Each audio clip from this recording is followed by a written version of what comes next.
Hitech city ఆధ్వర్యంలో Medicover hospitals elevate ENT summit 2025 రెండో edition ని నిర్వహించింది.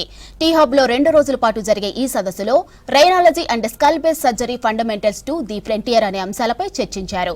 ఈ కార్యక్రమంలో దేశంలోని నిపుణులు పాల్గొని తాజా పరిణామాలపై డిస్కస్ చేశారు.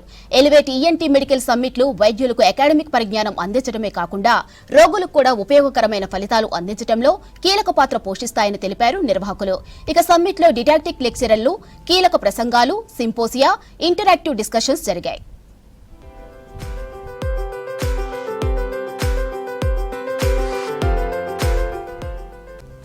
ఎలివేట్ ఈఎన్టీ సమ్మిట్ లో ఈ సంవత్సరం రైనాలజీ, యాంటీరియర్ స్కల్ బేస్ సర్జరీపై దృష్టి సారించడానికి జాతీయ, అంతర్జాతీయ నిపుణులను ఒకే వేదిక వైపుకు తీసుకువచ్చామన్నారు డాక్టర్ అశోక్ పృథ్వీరాజ్. సమ్మిట్ లో doctor Narayana Jayashankar, doctor Nitesh Jaisha, doctor Amit Kesari, doctor DS Deenadayal, doctor S Srinivas Kishore, doctor Srikanth Reddy, doctor Vamsikrishna పాల్గొన్నారు.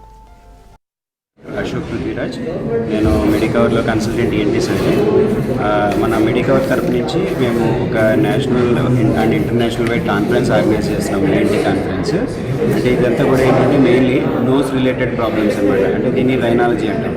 రైనాలజీ అండ్ అలాగే యాంటీరియర్ స్కల్ బేస్, అంటే ముక్కుకి బ్రెయిన్కి మధ్యలో మనకి ఈ ఉండే ఏరియా అంతా కూడా ఈ ఈఎన్టీలోంచి మనం ఏ విధంగా దాంట్లో ఉండే ప్రాబ్లమ్స్ క్లియర్ చేయగలము, ఇదంతా కూడా మనకి కాన్ఫరెన్స్లో మనం డిస్కస్ చేస్తారనమాట. సో ఇందులో ఏంటంటే మెయిన్ లేటెస్ట్ అప్డేట్స్, అంటే ఎట్లాగా మనకి కొత్త కొత్త టెక్నిక్స్ ద్వారా ఎట్లా ఈ డిసీజెస్ అన్నింటినీ ఎట్లా అడ్రస్ చేయగలుగుతాము, ఇవన్నీ కూడా మనకి ఈ కాన్ఫరెన్స్లో ప్రజెంట్ చేయడం జరుగుతుంది అనమాట.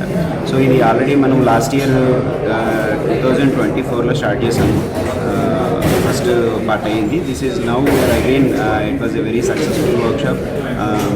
All over from India and also even from abroad also మనకి డెలిగేట్స్ వచ్చారు చాలామంది.